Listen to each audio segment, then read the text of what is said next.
Are you excited? Yes, yes, yes, yes. I'm so nervous. It's so peaceful in here. We're in our room, and this room is huge. I think I showed it in the hospital tour, but I'll show it again. Right where I'm standing is my bed. Here is a Brandon working. This will be his bed tonight when we go to bed. Here's another one over here, but this is just where we're stashing everything, and the TV. And then through here is the bathroom and this luxurious whirlpool tub. Oh, I should weigh myself to see my final weight. Well, that's not right. 95.9. Its scale is broken. Probably in kilograms. So what is 96 kilograms? It's kind of You times it by 2.2. Yeah, it's like... I think the last thing I showed on here was me bopping around the room doing a room tour. It is now 9:26. We've probably been here like an hour and a half. So the first thing they did was just ask a lot of questions, and then they went ahead and got me ready for my IV. It's just like the port right now. They also took a lot of blood and took my blood pressure like several times because the first blood pressure was really high. And so then they made me, like, they sent off my labs and like my urine and all that, but I told them that like anytime my first blood pressure is always high, and then they took it 15 minutes later and it was low. And that's usually what happens. That's what happened yesterday at the doctor's office. My mom said that that's called, is it white glove syndrome, Brandon? White mask. White mask syndrome, where you're like afraid like your blood pressure is high when you go to the doctor. I don't necessarily know if that's what I have. I'm inclined to say no. I think it's just when I'm moving around too much I get it, like a little bit of a blood pressure spike. Either way, I've met all my nurses and they seem great. I just got my Cervidil. That was like one of the most painful experiences I've had in a while. I don't remember it feeling like that when I got Cervidil with Bash. They're gonna give me a Unisom to help me go to sleep because that's what I usually take because I have pregnancy insomnia. And they're also gonna bring me a sandwich because I'm starving. And since they did the check and I'm not dilated or anything yet, they said it's fine to eat because it's not like she's coming in the middle of the night where I could like get sick. Also, a lot of you guys know that from, if you follow me on Instagram, that I'm like terrified of vomiting, so they're just gonna give me Zofran every 6 hours just to calm my nerves as far as like getting sick is concerned. I just won't get sick, hopefully, if I have that. But I haven't thrown up in 26 years, so everyone thinks I probably won't throw up this time, but you never know. And I didn't with Bash, but I'm so phobic of it that I was just like, just give me anything to make me not get sick. Over here is my charts and stuff. The top one is me having 0 contractions. Brandon is still over there working.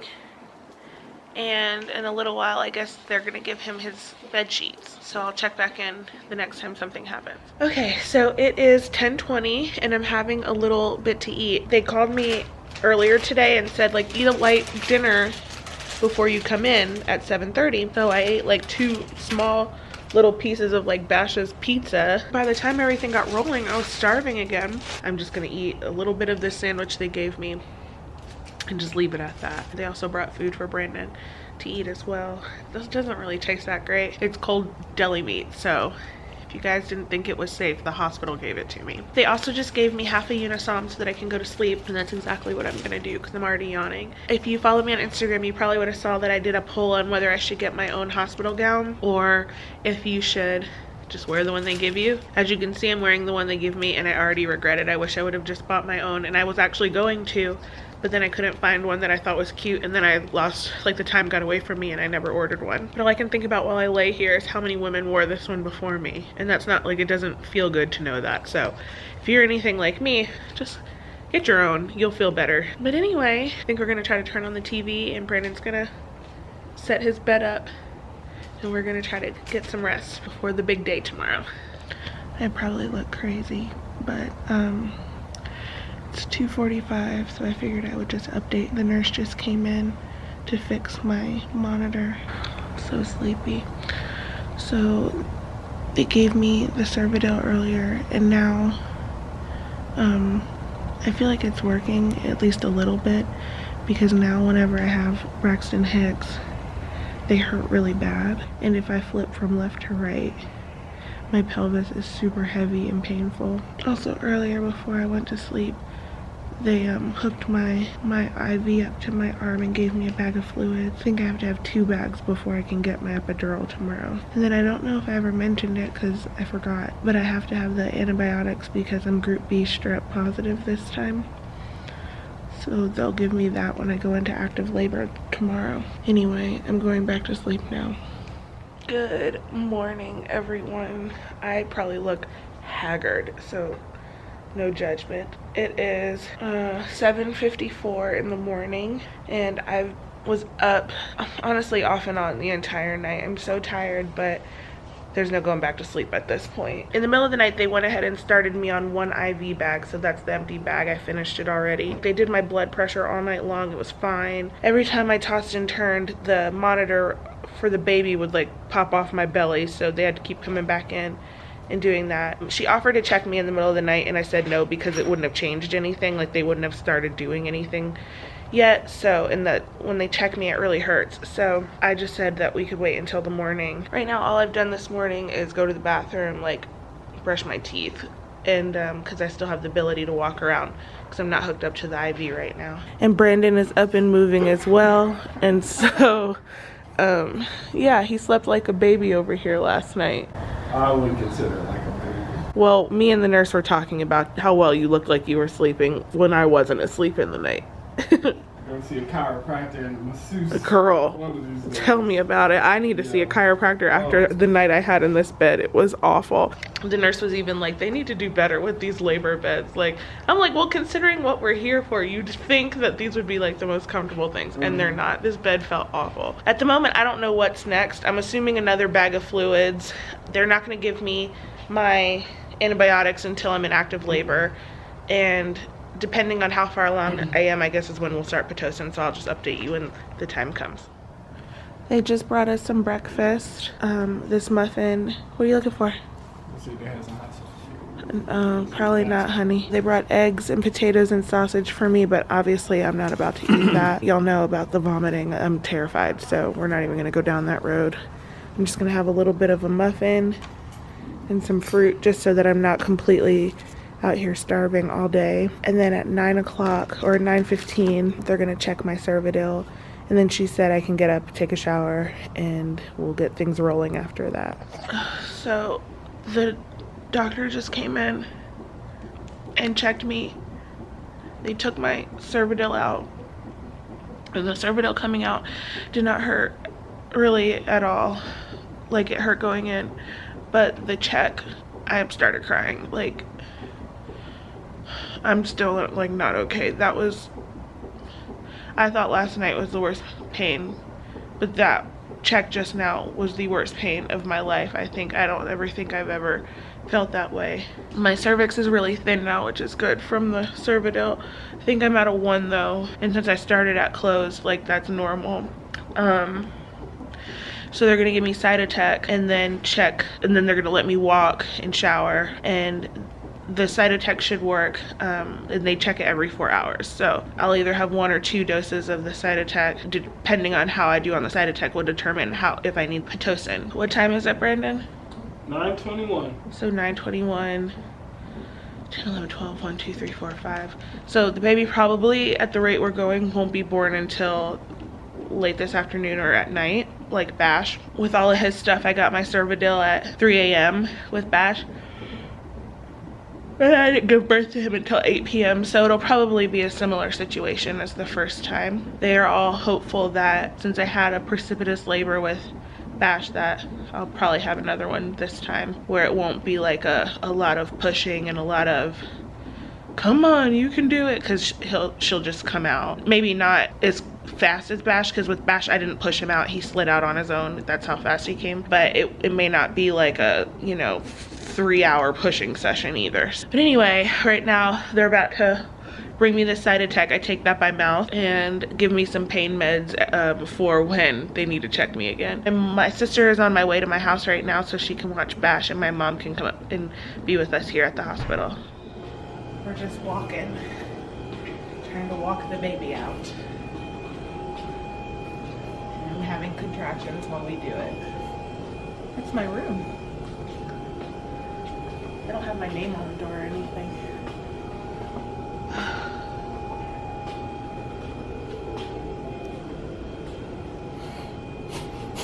Look at that waddle.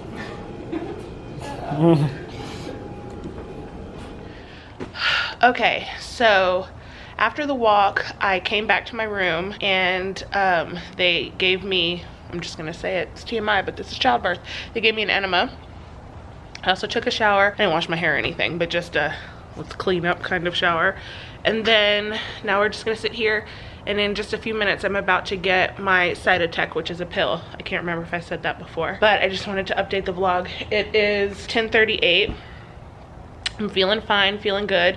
Oh, right after the walk I did feel a little sick, and it was kind of like the same sick feeling I felt when I was walking looking at houses the other day.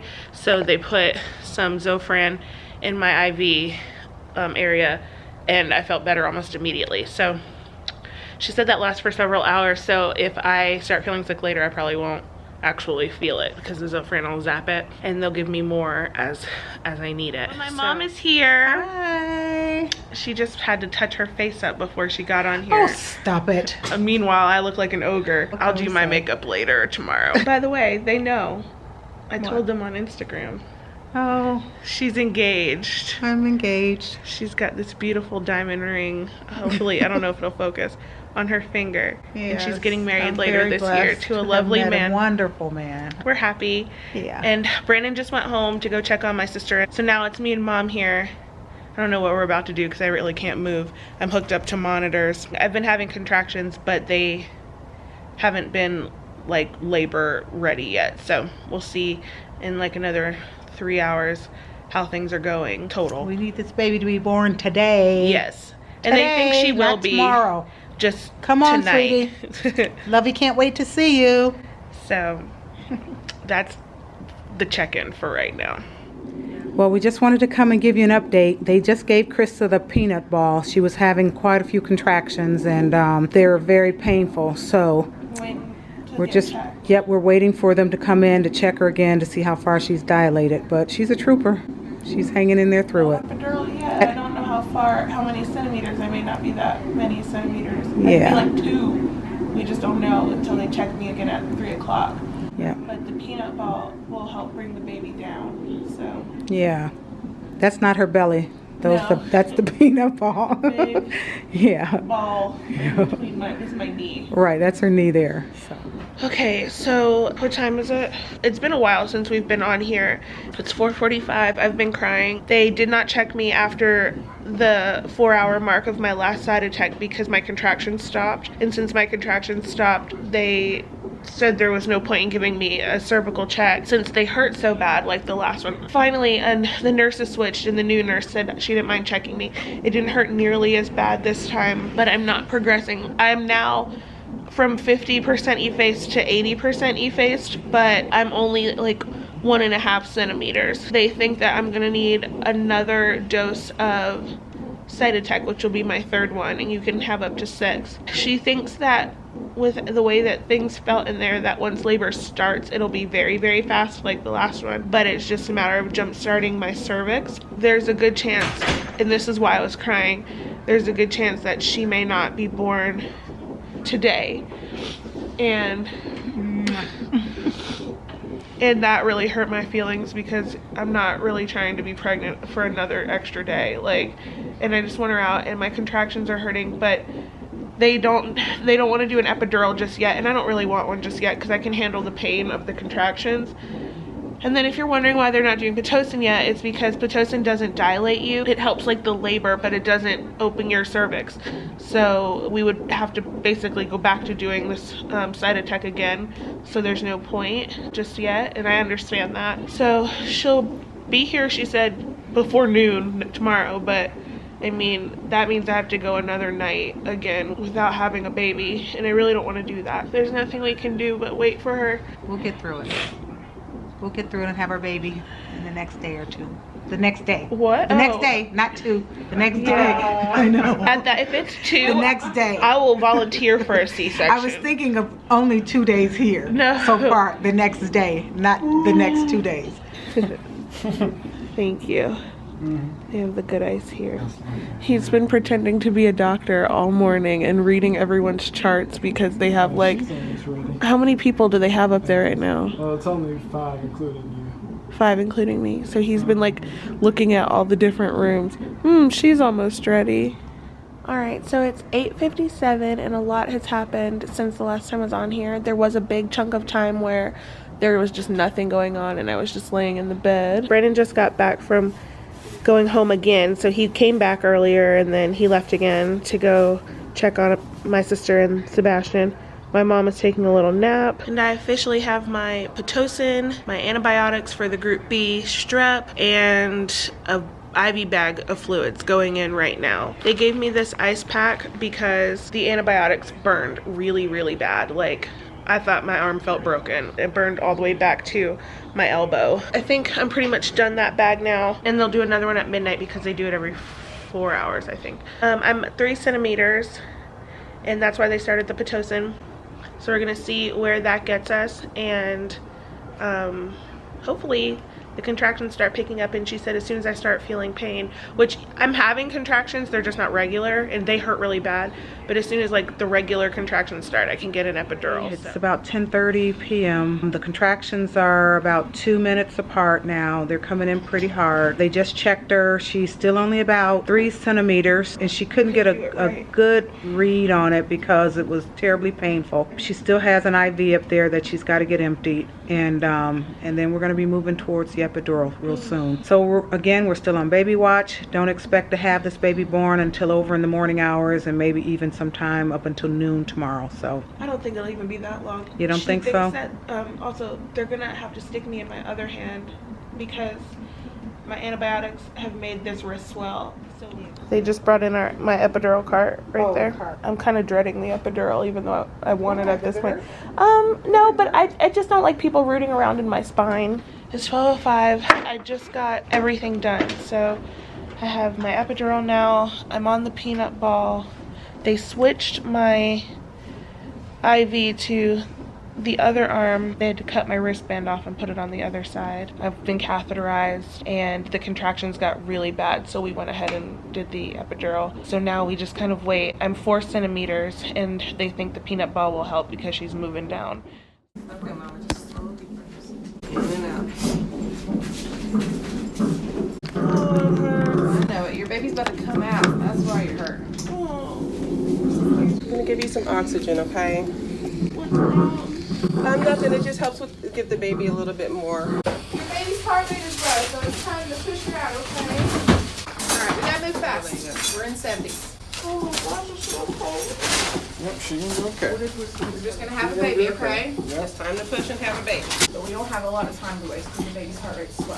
So you're contracting now. Take a deep breath. Push down into this pressure like okay. Yes. Now hold it. Big deep breath in. Go. Push. 1, 2, 3, 4, 5, 6, 7, 8, 9, 10. Big deep breath and go back at it. And go. 1, 2, go. You got it, 3, baby. 4,